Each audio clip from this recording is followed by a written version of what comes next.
How do you get more orders with reselling? Let's just cut to the chase and jump into this topic. What's going on, everybody? Spencer Lyon here. For those that don't know, in 2012, I started my very own online vintage and secondhand streetwear clothing brand called Gully Garms. Last year, sadly, I had to close it and reopen it in a new capacity, and I'm now here alongside with a smaller site on YouTube, giving game value on what I've learned in the last 12 years doing this business. And today I want to just simply look at how we can maximize getting more sales reselling. Now, wherever you are at your point, it's for a reason. Maybe it's a case of you're not able to invest more money to scale up. Maybe your profit margins aren't allowing you to invest more money. Maybe the system is just working at that base of momentum because that's the system you've essentially created for it. But when we look at how to get more sales from reselling, essentially what the question I'm looking at is, how do you make more money without using more resources? Obviously, if you have more resources like people, services, third-party platform and apps and ways of augmenting other parts of the process, it basically allows you to make more money or have more time to make more money. But essentially in those systems, you're spending money as well with the systems that you have, such as people and services. So I want to look at this, assuming that you're just you on your own or you're a very small micro team,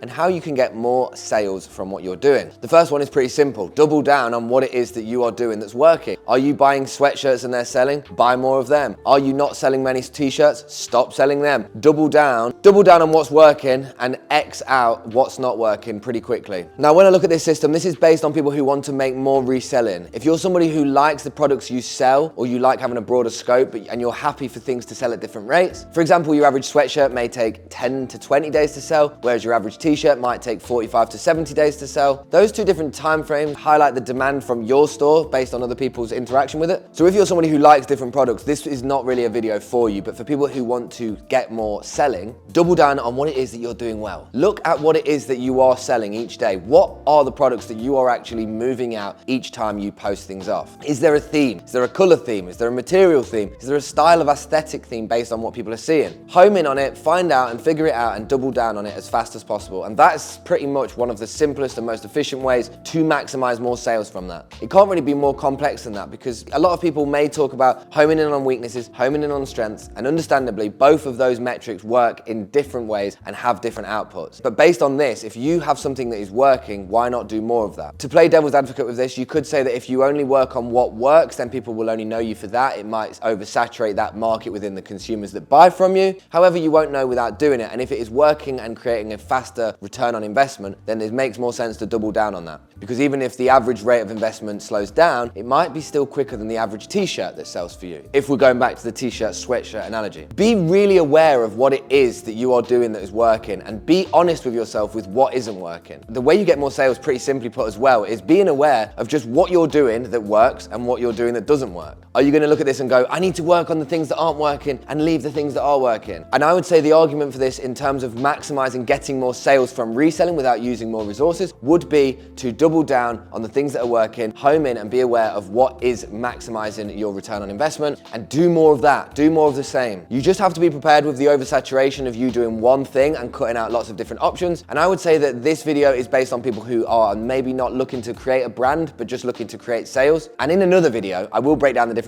between selling as a brand and selling as just an individual person trying to make more sales, because both of those are two different metrics as well. I will say though that with this question about making more sales, the one point I want us to focus on as well is the fact of patience, and a lot of it is out of our control. You might not be able to get more of the product that you sell well. You might not be able to cut out the product that you don't sell very well because you have to take that with the supplier. You might be able to get it cheaper and it has a better rate of return on investment. But these are just some of the things I would say to look out for and be aware of. One thing I don't actually want to add to this video is about the prices up or the prices down. You might have thought that one of the biggest points to come back with about this video would be to reduce the price to increase more sales. But in fact, that's not actually a law that really works as a base rule. And in another video, thanks to Sammy's store as well on this one, who's shouted me out on this, I'm basically going to break down a video that went around on the internet about whether you should take prices up to increase sales or take prices down to increase sales, because there's a lot of psychology to it, guys. But the underlying thing for this is, if you are somebody that just wants to make more sales without doing more work, you have to understand what it is that is working, double down on that, not to expect a instant return on investment faster. Again, we're dealing with secondhand, we're dealing with reselling, we're dealing with buying now, we're dealing with online transactions. A lot of this is out of our control, if not all of it. All you have to do is home in and double down on what it is that works, and just keep being aware of that. Be aware of what doesn't work, and if you can cut it out, make sure to cut it out so you can speed up. You sometimes need to cut off the dead weight, trim the fat, and just home in